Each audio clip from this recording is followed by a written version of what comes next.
नमस्कार दोस्तों, स्वागत है आप सभी का वंदना स्टडी क्लासेस में। फ्रेंड्स, आज हम करने वाले हैं बाल विकास और शिक्षा शास्त्र के प्रश्न। आज की वीडियो में जो प्रश्न है वो संपूर्ण सीडीपी से प्रश्न है, किसी एक टॉपिक से नहीं है। और ये जो प्रश्न है आरबीडी की यानी राजस्थान बोर्ड की जो बुक्स हैं उसके प्रश्न है ये।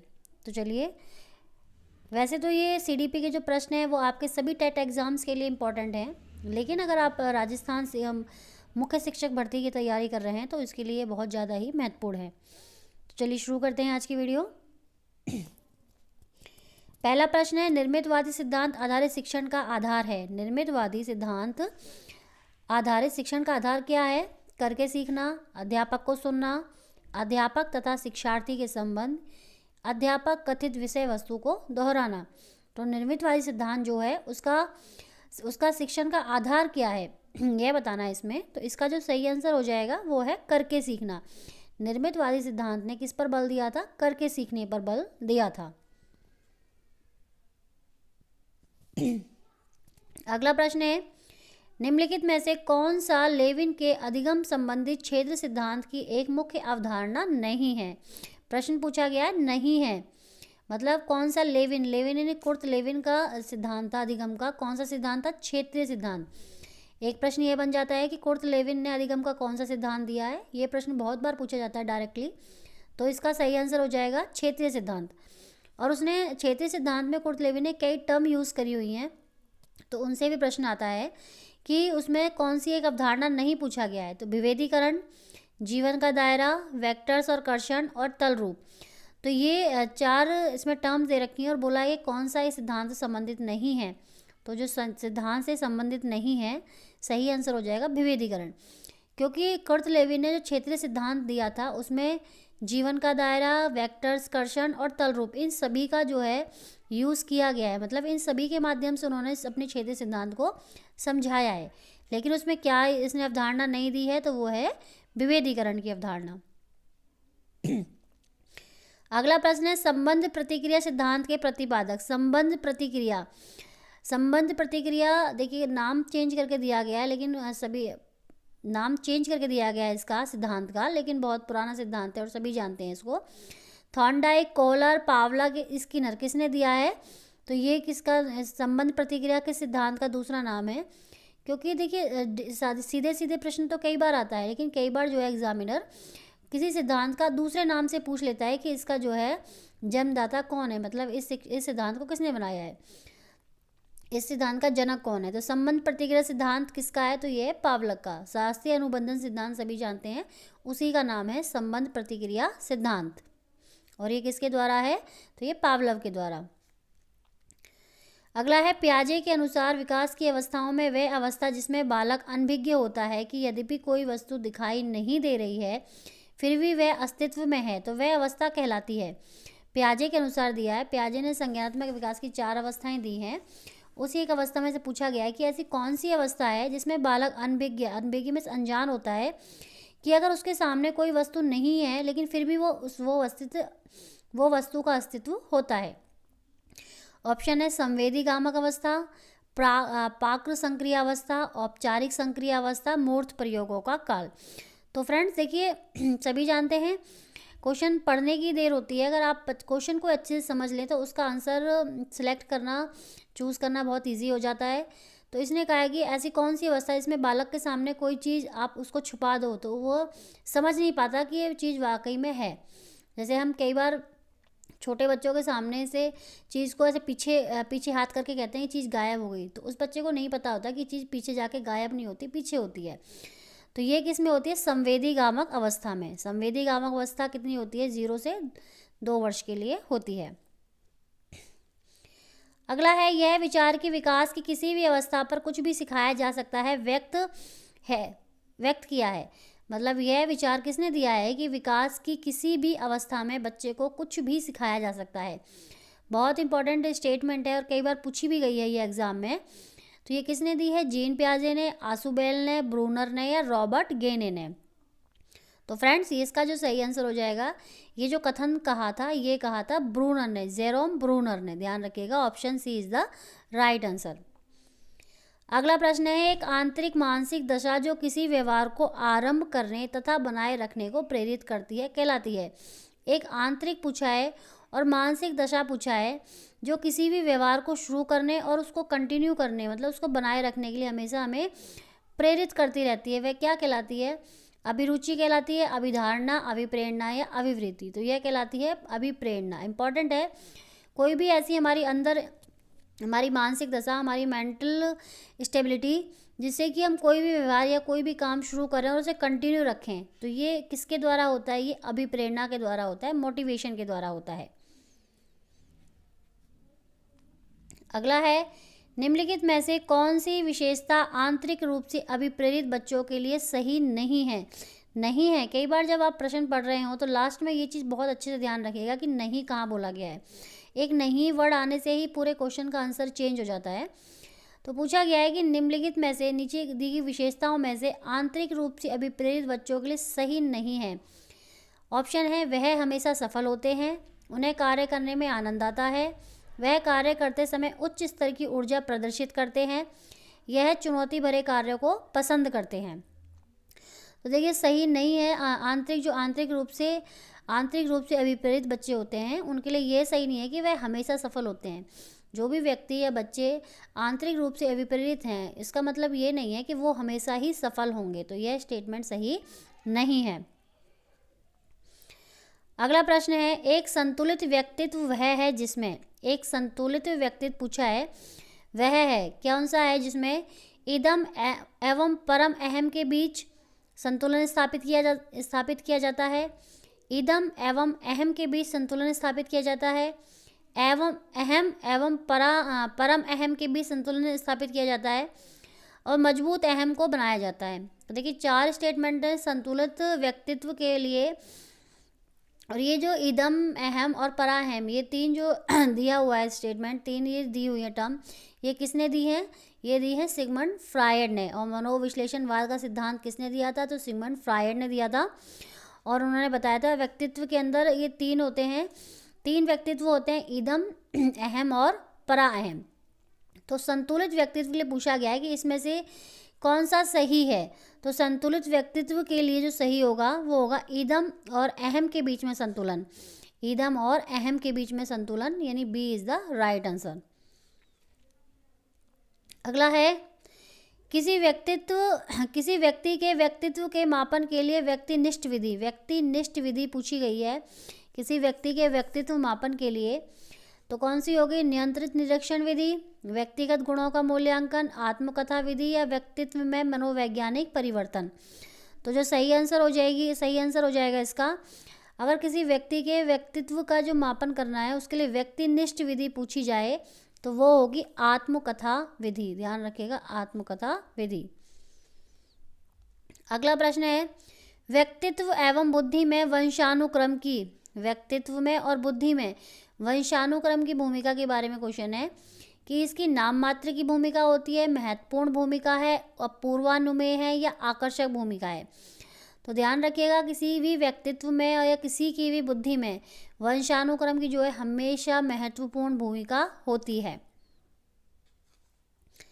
अगला प्रश्न है, कुसमायोजित व्यक्ति कहलाते हैं। कुसमायोजित व्यक्ति क्या होते हैं और कैसे कहलाते हैं? वो अधिकतर अनुचित ढंग से द्वंद्वात्मक स्थिति का सामना करते हैं, समाज विरोधी गतिविधियों में सहभागिता करते हैं, द्वंद्व को दूर करने में असमर्थ होते हैं और उपरोक्त सभी।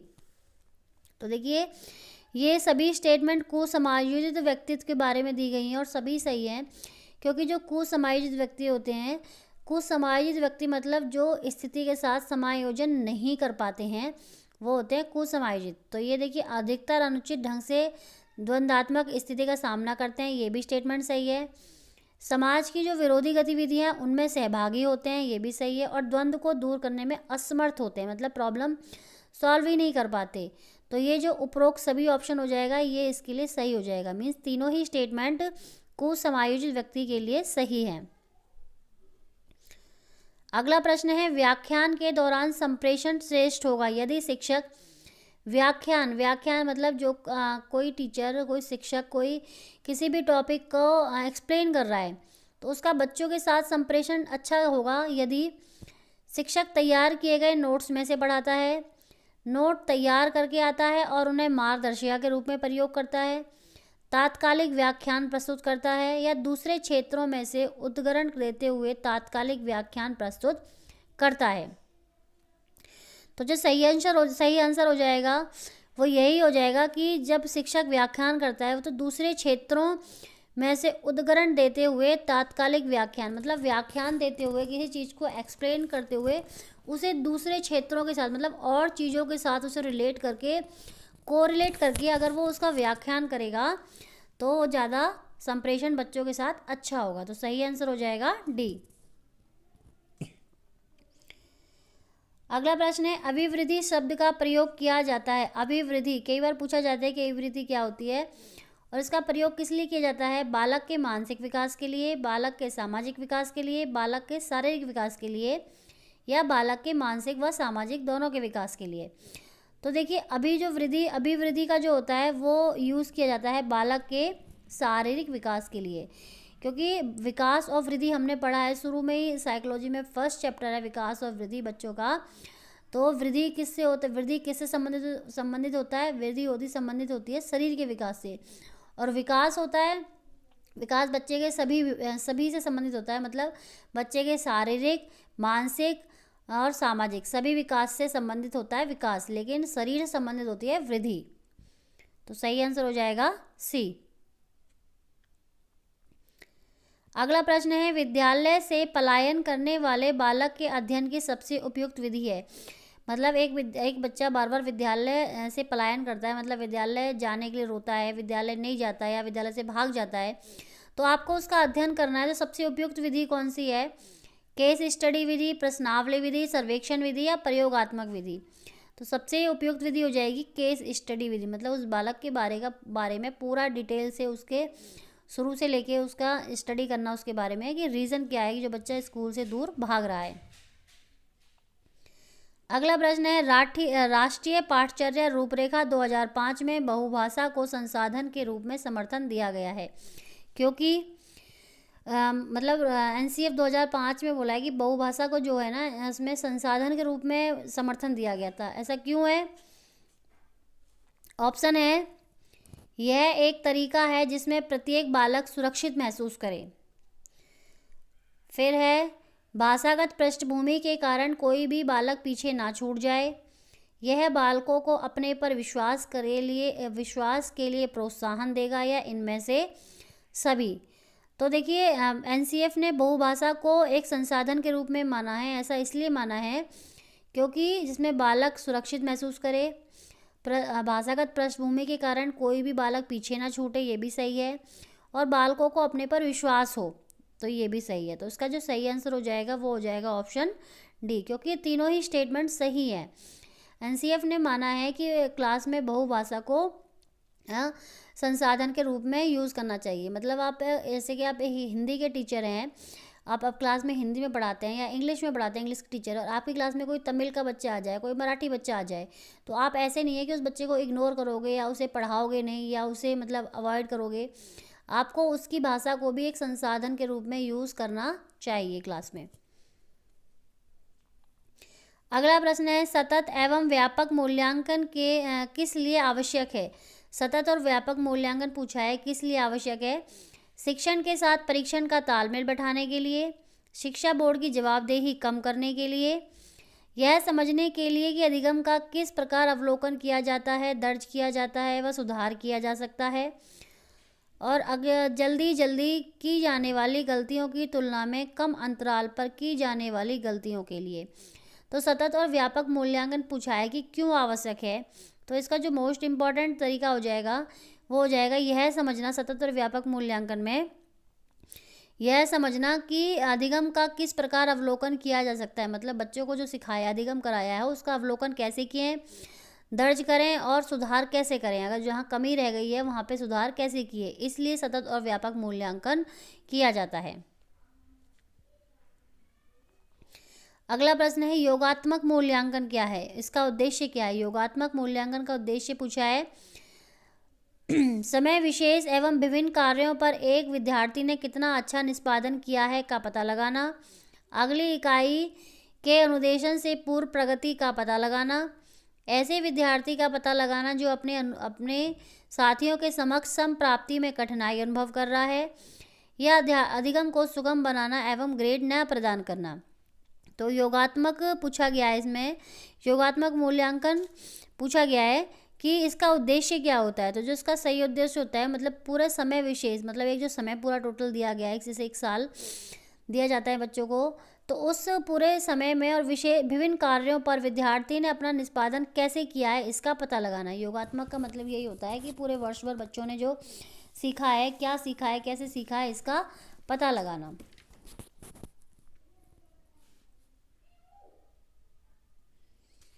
अगला प्रश्न है, एक प्रमाणीकृत परीक्षण में होता है। प्रमाणीकृत परीक्षण में क्या होता है? विश्वसनीयता, वैधता, निबंधात्मक प्रश्न, मौखिक प्रश्न एंड प्रायोगिक प्रश्न। तो ध्यान रखिएगा, प्रमाणीकृत परीक्षण में जो होता है वो होता है विश्वसनीयता एवं वैधता। इंपॉर्टेंट है, विश्वसनीयता एवं वैधता। अगला प्रश्न है, निःशुल्क एवं अनिवार्य शिक्षा अधिकार अधिनियम 2009 के अंतर्गत किसी भी अध्यापक को निम्न में से किस कार्य के लिए नहीं लगाया जा सकता। आरटीई 2009 से प्रश्न है ये कि आरटीई 2009 के अंतर्गत किसी भी टीचर को जो है, सरकारी अध्यापक को जो है, किस कार्य में नहीं लगा सकते हैं। 10 वर्ष के पश्चात होने वाली जनगणना में, आपदा राहत कार्य में, चुनाव संबंधी कार्य में, या पल्स पोलियो कार्यक्रम में। तो ध्यान रखिएगा, टीचर को जो नहीं लगा सकते हैं वो 10 वर्ष पश्चात होने वाली जनगणना, इसमें टीचर को लगाया जाता है। आपदा राहत कार्य में इसमें भी लगाया जाता है, चुनाव संबंधी कार्य में भी, लेकिन पल्स पोलियो कार्यक्रम में इसमें जो है टीचर को नहीं लगाया जा सकता। तो सही आंसर हो जाएगा डी। अगला प्रश्न है, किस क्रियात्मक अनुसंधान का उद्देश्य है। क्रियात्मक अनुसंधान का उद्देश्य है। फ्रेंड्स, आपको प्रश्नों की सीरीज़ कैसी लग रही है मुझे कमेंट बॉक्स में ज़रूर बताइएगा। अपने दोस्तों को भी वीडियो शेयर कीजिएगा ताकि उन्हें भी वीडियो का लाभ मिल सके। अगर आपको वीडियो अच्छी लगे, आप लास्ट तक वीडियो देखते हैं और आपको पसंद आए वीडियो, तो वीडियो को लाइक कर दीजिएगा। आपके एक लाइक से मुझे मोटिवेशन मिलता है ताकि मैं आपके लिए और भी अच्छा कंटेंट लेके आ सकूँ। अगर इससे रिलेटेड, इससे अदर कोई टॉपिक आप पढ़ना चाहते हैं, कोई डिटेल में कोई वीडियो मतलब देखना चाहते हैं, कोई कंटेंट, तो वो भी मुझे कमेंट बॉक्स में ज़रूर बताइएगा। और साथ साथ चेक करते चलिएगा कि आपके कितने प्रश्न सही हो रहे हैं। अगला प्रश्न है, क्रियात्मक अनुसंधान का उद्देश्य है नवीन ज्ञान की खोज, शैक्षिक परिस्थितियों में वैज्ञानिक व्यवहार का विकास, विद्यालय तथा कक्षा की शैक्षिक कार्य प्रणाली में सुधार लाना, या उपरोक्त सभी। क्रियात्मक अनुसंधान का उद्देश्य पूछा गया है, तो इसका जो सही आंसर हो जाएगा तो वो हो जाएगा विद्यालय तथा कक्षा की शैक्षिक कार्य प्रणाली में सुधार लाना।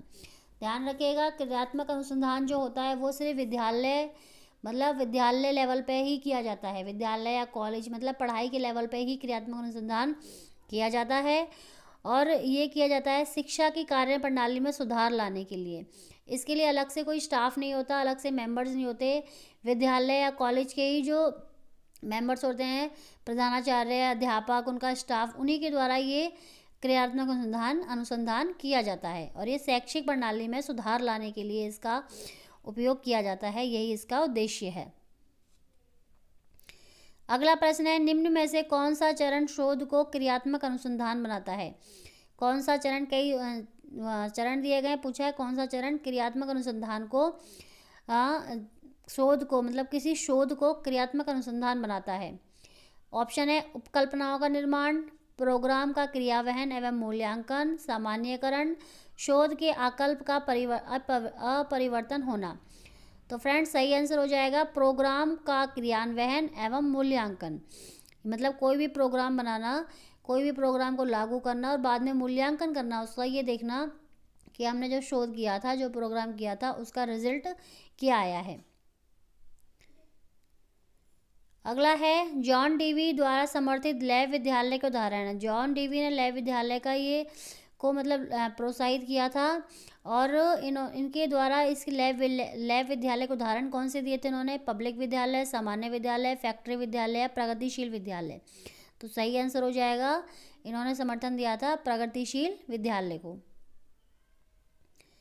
अगला है, अंधे बालकों को शिक्षण देने की पद्धति है। अंधे बालकों को शिक्षण देने की कौन सी पद्धति है? पाठ्यक्रम, सहगामी क्रियाएं, ब्रेल लिपि, श्रव्य सामग्री या टंकन विधि। तो अंधे बालकों की लिपि कौन सी है? ब्रेल लिपि है, ये सभी जानते हैं, ब्रेल लिपि। अगला प्रश्न है, अभिरुचि का अर्थ होता है, अभिरुचि का अर्थ होता है व्यक्तिगत योग्यता एवं विशेषताओं का योग है, केवल अच्छी आदतों का समूह है, अनुशासनहीन बने होने की जिद है, या मूल प्रवृत्तियों का आधिक्य है। तो अभिरुचि का जो सही अर्थ हो जाएगा वो हो जाएगा, अभिरुचि जो होती है वो व्यक्तिगत विशेषता और योग्यताओं का योग है। किसी भी व्यक्ति की जो अभिरुचि होती है वो उसकी व्यक्तिगत मतलब उसकी अपनी योग्यता और अपनी खुद की विशेषताओं का योग होता है। अगला प्रश्न है, नवीन विचारों का सृजन, उत्पादन एवं मौलिक चिंतन आवश्यक गुण है। नवीन विचारों का सृजन, उत्पादन और मौलिक चिंतन किसका गुण है? बुद्धिमत्ता का, सामाजिकता का, सृजनात्मकता का, या उपरोक्त सभी का। तो ध्यान रखिएगा ये किसका है? नवीन विचारों का सृजन जो है और उसका उत्पादन जो है और मौलिक चिंतन जो है किसका गुण है? तो ये है सृजनात्मकता का गुण है। अगला प्रश्न है, मानसिक रूप से पिछड़े बालकों के लिए निम्न में से कौन सी व्यूह रचना कार्य करेगी? मानसिक रूप से पिछड़े बालकों के लिए निम्न में से कौन सी व्यूह रचना कार्य करेगी? कार्य को मूर्त रूप में समझना, विद्यार्थी को लक्ष्य निर्धारित करने के लिए प्रोत्साहित करना, स्व अध्ययन के अवसर प्रदान करना, या सहायता के लिए बाहर से संसाधनों को प्राप्त करना। तो मानसिक रूप से पिछड़े बालकों के लिए बोला गया है ये, तो कौन सी व्यूह रचना कार्य करेगी इसमें?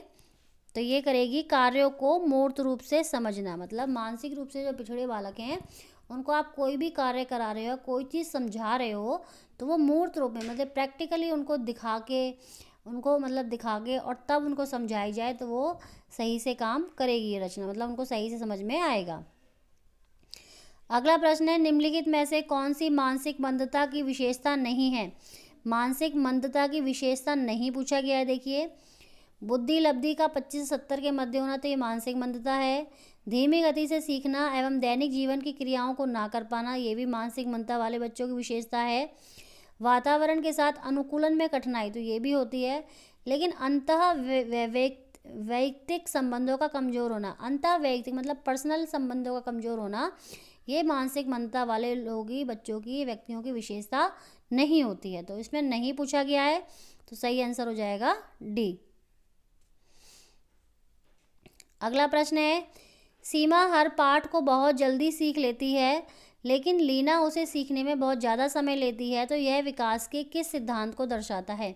मतलब एक बच्चा बहुत जल्दी सीख रहा है और दूसरा बच्चा उसको बहुत टाइम ले रहा है कुछ सीखने में, तो यह विकास का कौन सा सिद्धांत है? वैयक्तिक भिन्नता, अंतर संबंध, निरंतरता या सामान्य से विशिष्टि? और दो बच्चे अपनी अपनी गति से काम कर रहे हैं, तो ये कौन सा हो जाएगा? वैयक्तिक भिन्नता का सिद्धांत होगा, क्योंकि हर बच्चा या हर व्यक्ति एक दूसरे से भिन्न होता है। अगला है, अवधारणाओं का विकास मुख्य रूप से संबंधित है। अवधारणाएं जो होती हैं वो किससे संबंधित होती है? अवधारणाएं मीन्स हमारे विचार, हमारे तर्क वितर्क, वो किससे संबंधित होता है? बौद्धिक विकास से, सामाजिक विकास से, शारीरिक विकास से, या उपरोक्त सभी से? तो विचार जो होते हैं वो बौद्धिक विकास से होते हैं, मतलब बुद्धि से ही आते हैं, तो ये हो जाएगा बौद्धिक विकास। और लास्ट प्रश्न है आज का, बुद्धिमत्ता का संबंध किससे है? बुद्धिमत्ता किससे संबंधित है? केंद्रीय चिंतन से, बहुआयामी चिंतन से, सृजनात्मकता से, उपरोक्त सभी से। तो बुद्धिमत्ता देखिए सभी से संबंधित होती है, क्योंकि केंद्रीय चिंतन में भी आएगा, बहुआयाम भी बुद्धिमत्ता से संबंधित है, सृजनात्मकता भी बुद्धि से ही संबंधित है। तो इसका सही आंसर हो जाएगा ऑप्शन डी। फ्रेंड्स, ये थे आज की वीडियो के 30 क्वेश्चंस। ये सीडीपी के संपूर्ण सीडीपी से लिए गए प्रश्न है और बहुत ही इंपॉर्टेंट प्रश्न है। आप अगर राजस्थान मुख्य भर्ती परीक्षा की तैयारी कर रहे हैं तो ये वीडियो आपके लिए बहुत ही ज़्यादा इंपॉर्टेंट है। प्लीज़ वीडियो को सभी के साथ शेयर कीजिएगा, अपने दोस्तों के साथ शेयर कीजिएगा, और अच्छी लगे आपको वीडियो तो लाइक कर दीजिएगा। और अगर चैनल पे पहली बार आए हैं तो वंदना स्टडी क्लासेस के नाम से चैनल है, चैनल को सब्सक्राइब कर लीजिएगा, और चैनल के आगे एक बेल आइकन का बटन है उसको प्लीज़ प्रेस कर लीजिएगा, ताकि आने वाली वीडियो का नोटिफिकेशन आपको टाइम से मिलता रहे। ठीक है फ्रेंड्स, आज के लिए इतना ही। जय हिंद, धन्यवाद।